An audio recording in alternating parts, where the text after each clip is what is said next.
What? Oh, your fence. Your fence is illegal. Asterisk, when the HOA president boxed in his ranch and locked the gate, most people expected him to cave instead. Anthony Ridley turned the tables with one move they never saw coming. Anthony Ridley had seen storms tear down fences before, but never one like this. This one wasn't made of wood or wire. It was made of rules, arrogance, and a padlock he didn't own one morning in early March, just as the sun lit the rolling pastures outside Abilene. He walked out with a mug of coffee and froze. A brand new gleaming perimeter fence stretched across his property line. It wasn't his. It wasn't even on his land, asterisk. And at the center of it, the only way in or out was a steel gate with a heavy lock and a sign, "Property Access Managed by the Lakeside Meadows Homeowners Association." He set his mug down on the porch rail, staring his cattle grazed inside. But now they were penned in like zoo animals. The old access road, the one that led to the county highway, was on the other side of that gate. The only key belonged to the HOA president, Marjorie Kane, a woman with sharp suits, sharper heels, and an even sharper reputation in the neighborhood. Anthony had moved here just 6 weeks earlier. Asterisk, leaving behind the traffic and noise of Amarillo, 46 years old, with calloused hands and a back that still ached from the last carving season he'd saved for years to buy this spread. He'd imagined peaceful mornings, the steady rhythm of ranch work, and the sound of cattle lowing against the wind. He hadn't counted on a homeowners association, let alone one that would literally fence him in by the time he reached the gate. 2 men in HOA polo shirts were tightening the bolts. Morning, Anthony called, trying to keep his tone even. "Mind telling me what this is, asterisk." One of them didn't look up. The other muttered talk to the board. And then he saw her, Marjorie Kane, pulling up in a spotless silver SUV. She stepped out, sunglasses perched high, clipboard under her arm. "Mr. Ridley," she said, without so much as a greeting, "you've been notified of your non-compliance issues." Anthony frowned. "Non-compliance with what? Perimeter fencing must match community standards." She replied briskly, "Yours does not until it's corrected. This measure will prevent further violations. This measure." Anthony gestured toward the cattle asterisk milling near the fence. "That's my access road. My animals need water from the creek down there, and that," he pointed, "isn't your land." Marjorie's smile was thin. "The access easement is controlled by the HOA, Mr. Ridley. It's in the covenant you agreed to when you purchased the property." Anthony felt his stomach tighten. He remembered the stack of papers he'd signed at closing pages of legal language. "No one but a lawyer could love you. Mean to tell me you can just lock me in until you comply?" she said simply, turning toward her SUV asterisk. "Contact our office when you're ready to discuss the approved fencing style. Have a pleasant day." The gate clanged shut. The lock clicked, and she drove off. The 2 workers finished their task and left. Without another word, Anthony stood there for a long moment.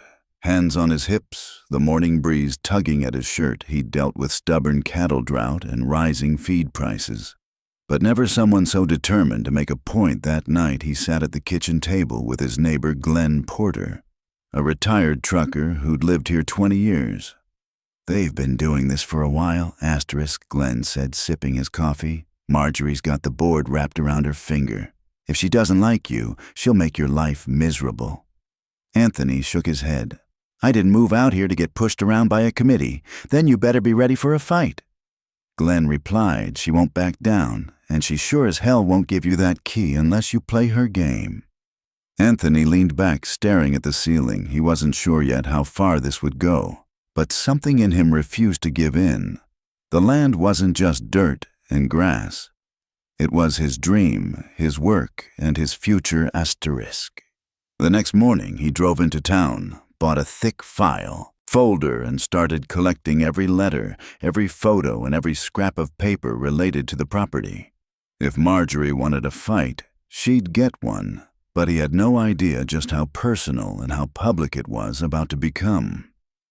2 days later, Anthony found himself walking into the Lakeside Meadows clubhouse for his first official HOA meeting. The place smelled faintly of fresh coffee and old carpet, and every seat in the small conference room was taken. A half-dozen board members sat behind a long folding table, papers stacked in front of them, asterisk, at the center, wearing a tailored navy blazer and a necklace that looked like it cost more than his first truck, sat Marjorie Kane. Her eyes followed him as he took a seat in the back. "Mr. Ridley," she said into the microphone, "before the meeting even started, you'll be on the agenda under compliance matters." The first 40 minutes were a blur of talk about landscaping pool hours and a dispute over someone's mailbox color. Anthony kept his focus on the packet. They'd given him page after page listed rules about exterior paint asterisk, driveway length, even acceptable lawn ornaments when his name was finally called. He walked to the front, the sound of his boots echoing in the otherwise still room. "Let's talk about that fence you built," Marjorie began. Anthony took a slow breath. "It's the same one I've had for years on my previous property. It's functional safe, and keeps my cattle in functional, isn't the standard here," she replied smoothly. "Community aesthetics are perimeter fencing must be uniform, and yours does not meet approved specifications." Asterisk, Anthony set his folder on the table and opened it. "This is a cattle ranch, not a golf course. My fencing is made for livestock, not to look pretty from the road." A man at the far end of the table cleared his throat. "Rules are rules, sir. We can't make exceptions. If we did it for you, we'd have to do it for everyone." Anthony met his eyes. "You already do make exceptions." "Drove past 3 houses on my street with different fencing styles. None of them match yours, and none of them have a padlock on their gate." A few people in the audience shifted in their seats. Marjorie's lips tightened. "Those cases are under review asterisk," she said quickly. "In the meantime, you remain out of compliance. The fines will continue until the fencing is corrected." Anthony leaned forward slightly. "How about the fact that your fence is blocking access to my water source? You're interfering with my ability to care for my animals." "That's not just wrong, it's dangerous. You have other water sources," she replied. "We confirmed it with satellite imagery." Anthony let out a short, humorless laugh at imagery. "You think you can tell from a photo how I run my ranch," a murmur rippled through the room. Glenn Porter, sitting in the second row, raised his hand. "Marjorie asterisk, the man's been here barely 2 months. Maybe we give him time to adjust before hitting him with a locked gate," and Finn's Marjorie didn't even glance at him. "The HOA has to maintain standards, Mr. Porter. If Mr. Ridley wants to be part of this community, he must follow the same rules as everyone else." Anthony picked up his folder. "And if I don't," her voice stayed calm, but her eyes were sharp, "then we continue with fines, and if necessary, legal action." He walked back to his seat without another word, though inside his frustration was boiling asterisk. After the meeting, several neighbors came up to him. Some whispered quick words of support before glancing nervously toward Marjorie. Others avoided eye contact altogether. It was clear she had influence here, maybe more than the title of president alone, explained outside in the parking lot. Glenn caught up to him. "She's not just strict," he said in a low voice. "She's got friends on the county zoning board and a cousin in real estate. People think twice before crossing her." Anthony looked back at the clubhouse through the glass doors. He could see Marjorie shaking hands with a tall man in a suit. Asterisk, both of them smiling like they just won a prize. "I'm not playing her game," Anthony said finally. "If she wants to turn this into a battle, I'll bring one she's not ready for," but he didn't yet realize the lengths Marjorie would go to keep her control and how much the fight would cost both of them. By the next week, Anthony's mailbox was starting to look like a courthouse filing cabinet. Each day brought a fresh envelope stamped with HOA Compliance Office across the front and side, where notices each one more aggressive than the last. The fines started at $50 a day, asterisk, then jumped to $100. They claimed his fence posed a visual inconsistency detrimental to community appeal.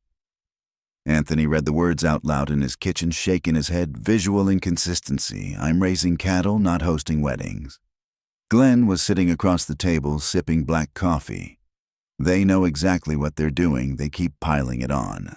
So you either fold or start bleeding money." That evening, Anthony decided to attend the next HOA meeting, not to argue, but to listen. He figured the more he understood their tactics, the better his chances of finding a weak spot. The clubhouse was packed again this time with a strange tension in the air. A woman Anthony hadn't met before, Paula Green, stood at the front, complaining about a tree the HOA had forced her to cut down. She glanced at Anthony mid-sentence, then quickly looked away when the meeting moved to new compliance matters. Marjorie glanced at him but didn't call his name. Instead, she rattled off a list of other infractions: an RV parked too long in a driveway, a shed painted an unapproved color, someone's porch light that was too bright. Anthony watched carefully. The tone was always the same, cold * efficient, and backed by the threat of escalation. Afterward, in the parking lot, Paula walked up to him. "You're Ridley, right? The rancher with the fence issue. That's me. Anthony said they're going to run you down until you either give up or move out." She warned.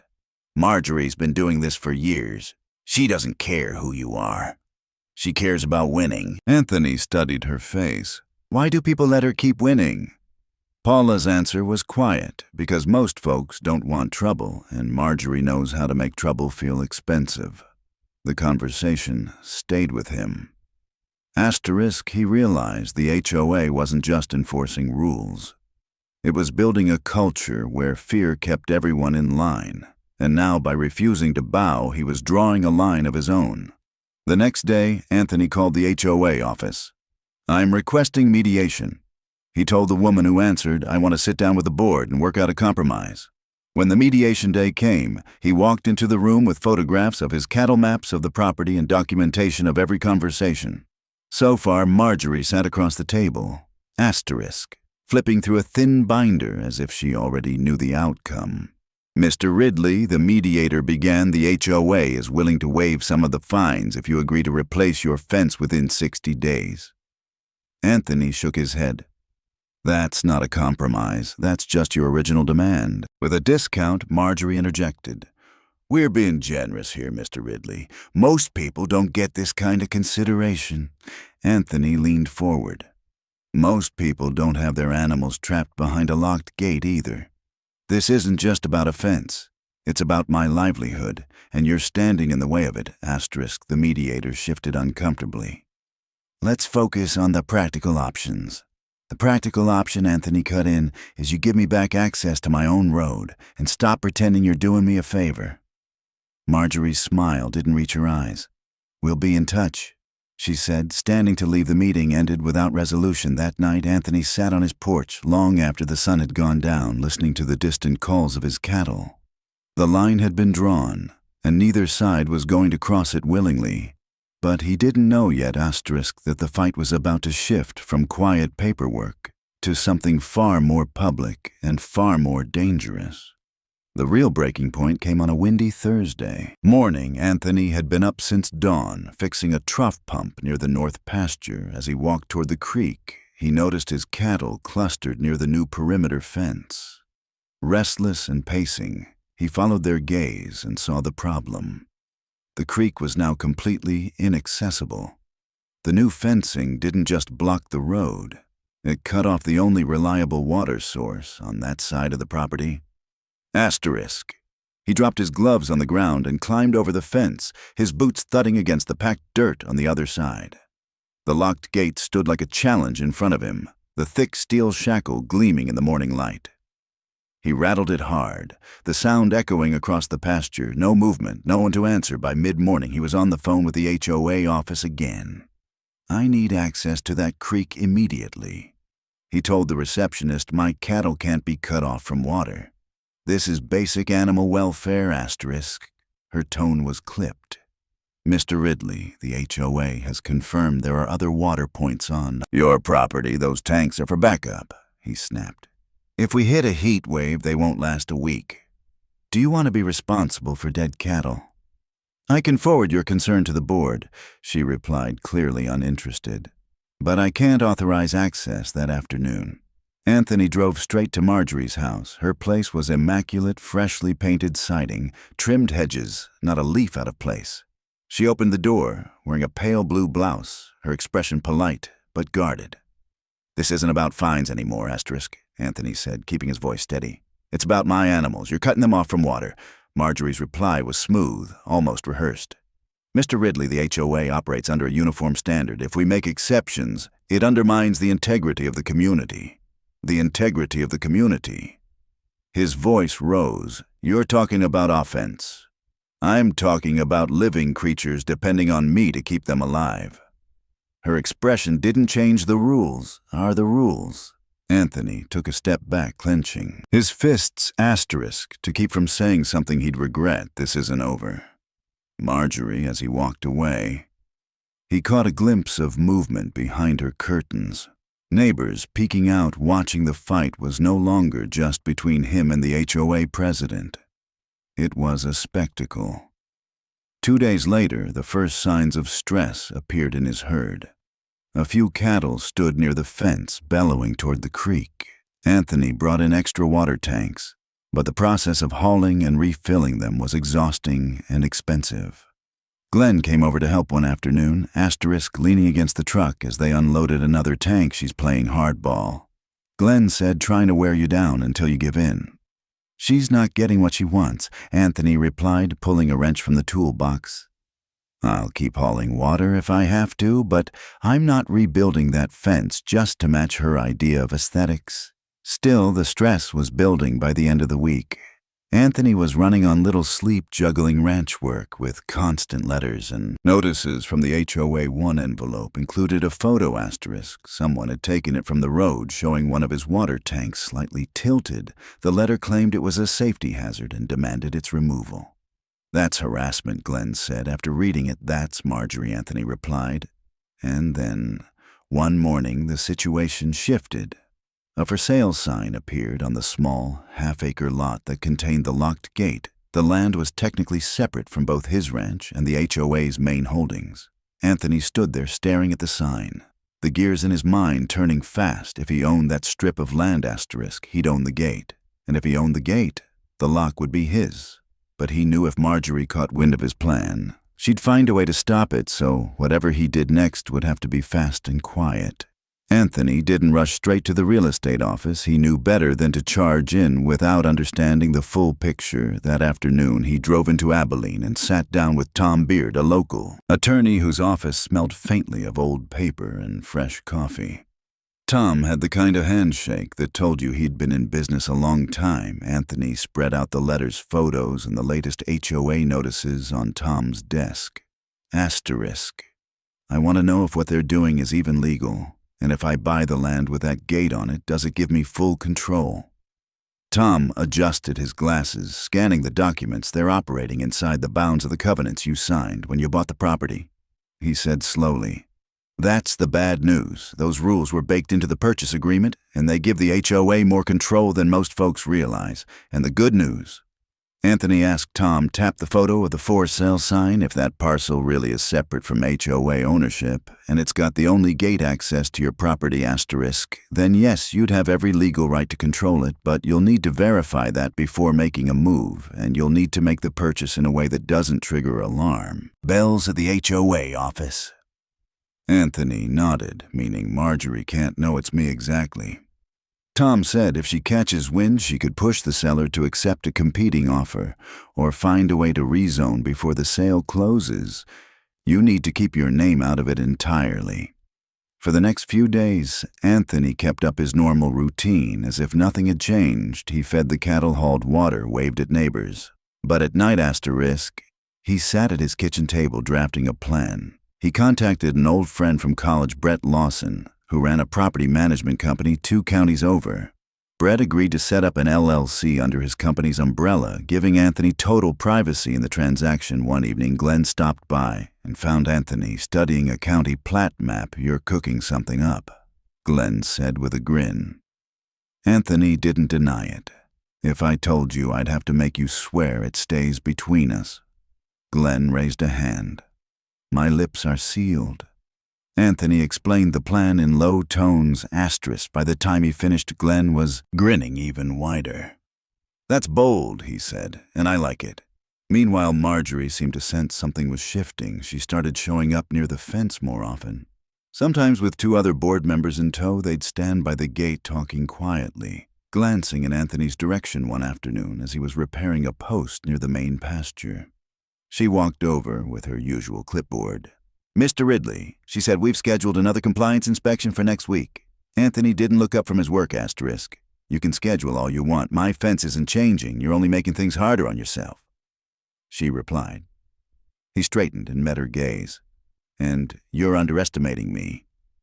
They stared at each other for a moment before she turned and walked back toward her SUV. The following morning, Anthony's phone buzzed. Brett had called to say the seller accepted the LLC's initial offer. No counter, no questions asked.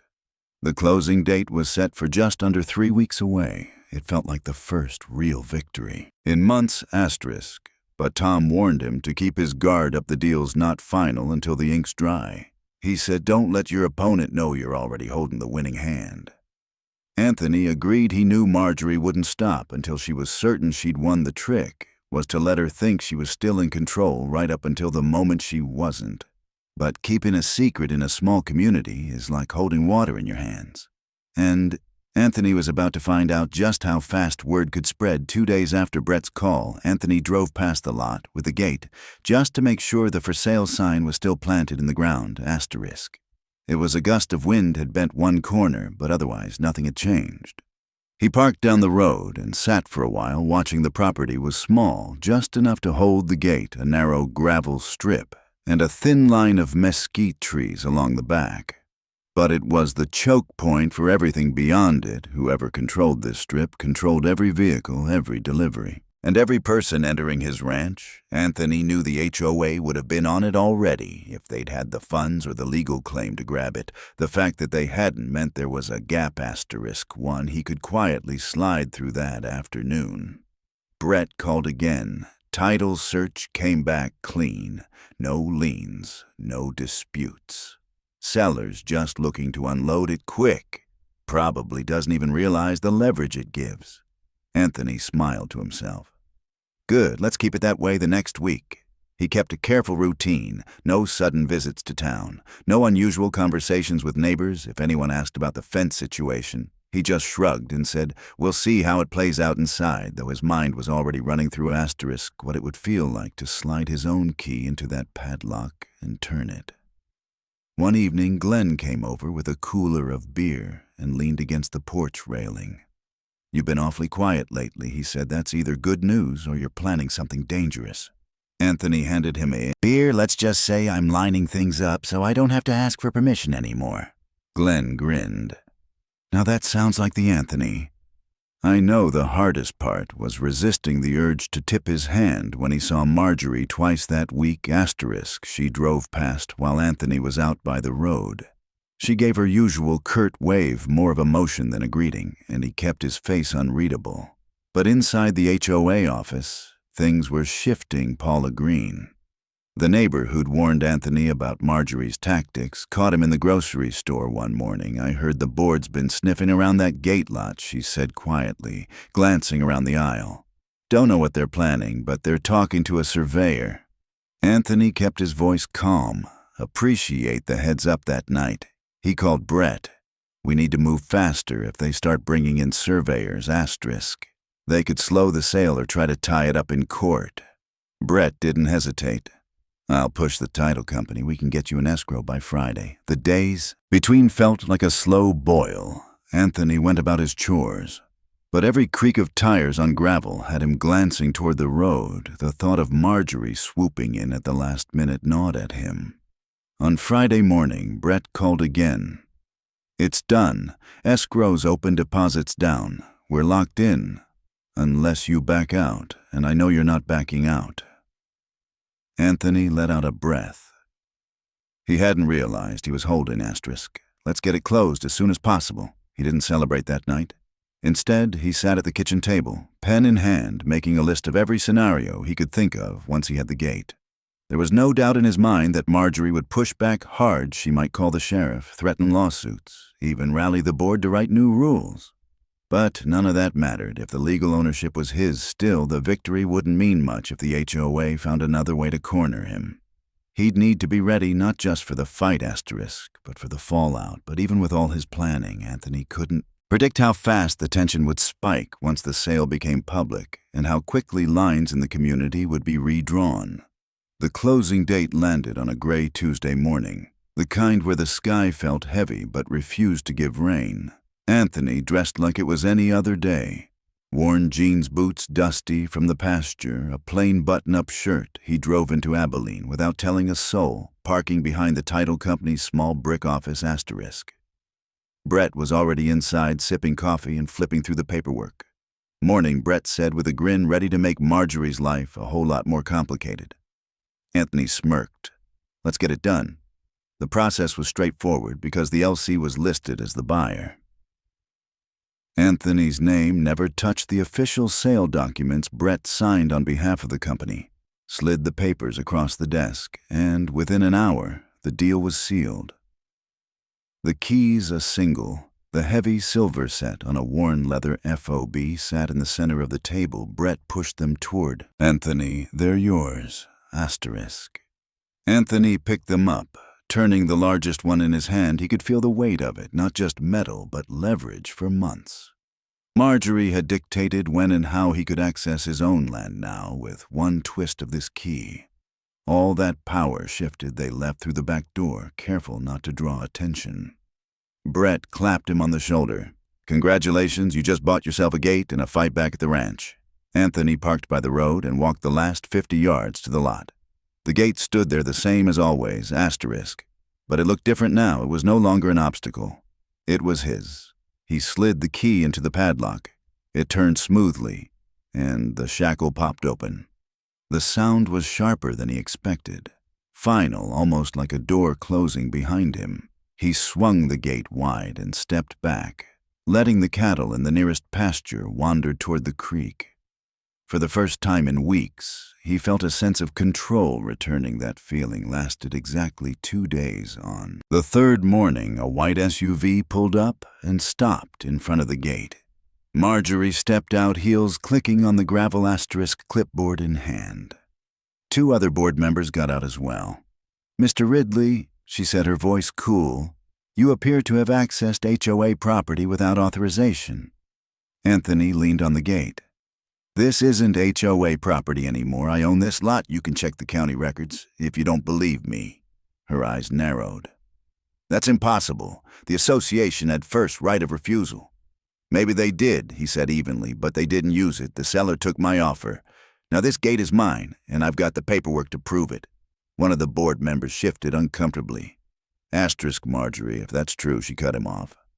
"We'll see about that," turning back to Anthony, she added. "Don't think for a second this is over. We'll challenge it." Anthony didn't flinch. "Challenge whatever you want in the meantime. You don't control this access anymore, I do." They left without another word. But Anthony could feel the tension in the air. By that afternoon, he'd received 3 separate emails from the HOA demanding immediate clarification of the gate's status. He forwarded each one to Tom, who replied simply, "Let them make the next move, asterisk." Over the next week, word spread fast. Neighbors he barely knew stopped him at the feed store or waved him down on the road. Some congratulated him quietly, like they didn't want anyone else to hear. Others warned him that the board was looking for ways to make an example out of him. Glenn stopped by one evening and found Anthony sitting on the porch, boots propped on the rail. "Looks like you lit a fire," Glenn said. Anthony took a sip of his coffee. "Good, maybe it's about time this place stopped being afraid of Marjorie." But what Anthony didn't realize was that taking asterisk control of the gate was just the first round. The real fight was about to get ugly, and it would drag the entire neighborhood into the middle of it. It didn't take long for the HOA to go on the offensive. 2 days after Marjorie's visit to the gate, Anthony received a certified letter claiming that his ownership of the lot may constitute an encroachment on association rights, and demanding that he cease any alteration to the property until a legal review is completed. He walked the letter over to Glenn's place that evening. Asterisk, Glenn read it, then laughed out loud. "They're bluffing. If they thought they had a real claim, they'd already be in court." Anthony shrugged. Bluff or not, they're not backing down. The tension reached a new level that Saturday. Anthony was hauling a load of feed into the ranch when he saw Marjorie standing at the gate with 2 uniformed sheriff's deputies. The blue and gold decals on their trucks glinted in the sunlight as Anthony slowed his truck and rolled down the window. One deputy stepped forward. "Mr. Ridley, we got a call about a property dispute. Asterisk, we're here to keep the peace." Anthony climbed out, holding his paperwork in one hand. "Deputies, this is my land, this lot, this gate. It's all on the deed, bought it fair and square." Marjorie crossed her arms. "That property has always been under HOA management. He's interfering with community access." Anthony handed one of the deputies a copy of the recorded deed. The deputy looked it over, nodding slowly. "It checks out. He owns it." Marjorie's jaw tightened. "We'll take this to court." "That's your right, ma'am," the deputy said. "But for now, asterisk, there's no law being broken here. They left soon after." But the scene had drawn a small crowd of neighbors. Anthony could hear snippets of conversation, some in support, others siding with Marjorie. The division was becoming impossible to ignore. That night, Anthony's phone buzzed with a text from Paula Green. "Be careful, they're holding an emergency board meeting. Monday, word is. They're pushing for new rules that could hit you hard." Monday came, and Anthony showed up to the meeting early. The room was packed, tension thick enough to taste. Marjorie wasted no time, as many of you know, asterisk. She began, "Recent events have highlighted gaps in our ability to maintain community standards. The board is proposing an amendment granting the HOA authority over any access points that serve more than one property." Anthony raised his hand. "That's a pretty convenient amendment considering you're targeting one specific owner." This isn't about you, Mr. Ridley," she replied, though her eyes didn't leave his. "It's about the community as a whole." The back and forth was sharp and heated. Anthony pointed out that the amendment would give the asterisk HOA sweeping powers over land it didn't own. Marjorie countered with vague claims about security and consistency. When the vote was called, the board split 3 in favor, 2 against. But the amendment still needed a majority of homeowner votes to pass after the meeting. Several neighbors pulled Anthony aside. One, a wiry man named Frank Delgado, spoke in a low voice. "You're not the first person she's tried to steamroll, but you might be the first who can beat her. Keep going." By midweek, the fight had spilled onto social media, asterisk, a local community page lit up with posts about the gate, the HOA, and whether Marjorie had gone too far. Anthony kept his own posts measured, sticking to facts and sharing copies of public records. But the comment sections told the real story. Neighbors were picking sides like it was a small-town election. Then came the strangest twist yet. Glenn showed up one evening holding a plain envelope. Inside was an anonymous note: "Check the county clerk's filings tomorrow." Anthony did just that. What he found made his stomach drop. Marjorie had filed a notice of intent to purchase an adjacent strip of land, asterisk, that ran alongside his fence. If she got it, she could create an alternate access route and cut his leverage in half. But if she thought that would scare him, she was about to learn that Anthony had no intention of giving up an inch. Not after coming this far. The day after Anthony learned about Marjorie's filing, he headed straight to Tom Baird's office. The lawyer was leaning back in his chair when Anthony came in, the morning light slanting across a desk cluttered with case files. "She's trying to box me in again," Anthony said, dropping the printed notice on the desk. Asterisk, "If she gets that strip, she can bypass my gate completely." Tom read it over, then nodded slowly. "It's a clever move, I'll give her that.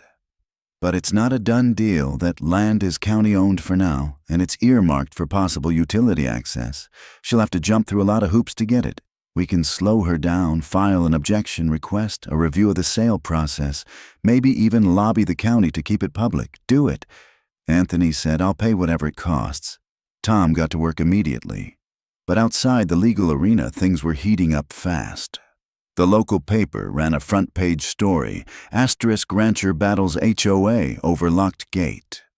The article was fairly neutral, but the accompanying photo, Anthony leaning on the gate, arms crossed, gave the impression of a man standing his ground. The next morning at the feed store, people he barely knew came up to shake his hand.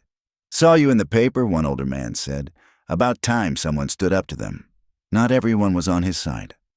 At the grocery store, a woman in a HOA volunteer badge muttered, "You're making this harder for all of us." As she passed him in the aisle, Anthony didn't bother responding by the end of the week. The story had been picked up by a local talk radio show. Asterisk callers debated the situation for nearly an hour. Some arguing property rights, others siding with the HOA's need for order. Anthony listened from his truck, surprised at how quickly his private battle had turned into a public one. Then came the community barbecue. It was an annual event at the town park, usually a chance for neighbors to relax and gossip over smoked brisket and sweet tea. This year it felt more like a political rally. Clusters of people gathered under the shade trees, some openly wearing Ridley's right pins that Glenn had apparently handed out. Asterisk Anthony kept to the edge plate in hand, but he couldn't avoid Marjorie forever. She approached with two board members, her smile tight. "Mr. Ridley," she said, enjoying the event not as much as I'd enjoy having my time back instead of dealing with all this. He replied evenly. Her smile didn't falter. "You've made your point, but the HOA will continue to enforce its rules. You'd be wise to consider the long-term consequences of this publicity." Anthony looked her dead in the eye. "You've been using fear to get your way for years. Asterisk. That stops." Now the conversation drew the attention of those nearby. A few people stopped talking to watch. Marjorie noticed and shifted her tone, pretending to be conciliatory. "We can still work this out without dragging it through the courts. You had that chance months ago. Anthony said you chose the lock instead." She turned and walked away. Her heels clicking against the concrete path. Later that night, Paula called him. "You know, she's furious, right? She's lost control of the narrative. People aren't afraid to speak up anymore." Asterisk. Anthony leaned back in his chair. "Good, maybe that's the real win here." Still, he knew this wasn't over. Marjorie was too invested to walk away without trying something drastic. And sure enough, 2 days later, Tom called with news. Marjorie had filed a lawsuit challenging his ownership of the gate lot, claiming procedural irregularities in the sale. But instead of feeling intimidated, Anthony felt something else entirely, a resolve that was stronger than it had been at any point in this fight. Now, he wasn't just defending his land. He was defending every neighbor asterisk who'd been steamrolled by the HOA and never fought back. The summons arrived on a Friday afternoon. A thick packet delivered by a deputy who gave Anthony a sympathetic look. "Guess you knew this was coming." The deputy said. Anthony just nodded. "Yeah, I was expecting it inside." The language was dense, pages of legal arguments about easements, covenants, and undue influence on the sale process. But underneath all the jargon, Anthony saw what it really was: a last-ditch attempt to claw back control. Tom met with him the next morning. "They've got nothing solid," the lawyer said, flipping through the paperwork. Asterisk, the sale was clean, the title's clear. They're hoping you'll get tired of the fight and settle. Anthony shook his head. "I'm not settling over the next few weeks." The case worked its way through the county court. Each hearing drew a mix of curious locals, supportive neighbors, and a few HOA loyalists who sat in the back with crossed arms. Anthony noticed Marjorie always arrived early, immaculately dressed, flanked by her board allies. She didn't acknowledge him once. During one break in the proceedings, Paula approached him in the hallway, win or lose. She said, "Asterisk, you've already changed things here. People are standing up more. They're questioning the rules instead of just signing the checks." Anthony appreciated the words, but he wasn't interested in moral victories. He wanted a real one. That victory came on a bright Tuesday morning in early summer. The judge ruled that the purchase was valid. The title stood, and the HOA had no legal authority over the lot or the gate. Anthony could keep his property, and the HOA was ordered to pay his legal fees. When the gavel came down, a low murmur filled the courtroom. Asterisk. Glenn grinned from the second row, giving Anthony a subtle thumbs up. Paula beamed. Even a few people who'd been silent before came over to shake his hand outside on the courthouse steps. Reporters waited with cameras and microphones. Anthony kept his comments brief. This was never about offense. It was about the principle that you don't let someone take what's yours just because they think they can. "I hope this encourages others to stand their ground back at the ranch." He drove out to the gate. The cattle were grazing near the creek. The water glinting in the sunlight. He leaned against the post, feeling the breeze on his face for the first time in months. There was no weight on his shoulders, no locked gate standing between him and his land. Glenn joined him a few minutes later. 2 bottles of cold beer in hand. Feels good, doesn't it? He said. Anthony smiled. It's more than that. It's knowing that if you stand up once, you might give other people the courage to do the same. They sat in the shade, talking about the herd, the weather, and what might come next. Anthony knew the HOA wouldn't vanish. And Marjorie would probably still try to make things difficult in smaller ways, but she'd learned that intimidation had limits, and he'd learned that persistence backed by the truth could win weeks later. Anthony noticed something small but meaningful. The tone of the HOA meetings had shifted. Board members spoke more carefully. Neighbors raised questions without looking over their shoulders. The fear that had hung over the community for years had cracked, and that Anthony thought was the real win. If there was one lesson in all of it, it was simple. The moment you stop letting someone else write the rules for your life, you start living on your own terms. So if you're listening to this and you've got your own locked gate, whatever it might be, don't assume you have to accept it. Ask questions, push back, and if the fight is worth it, don't stop until you've turned that lock with your own key. Subscribe for more real stories that remind you your voice matters, your rights matter, and no one can fence in your life unless you let them.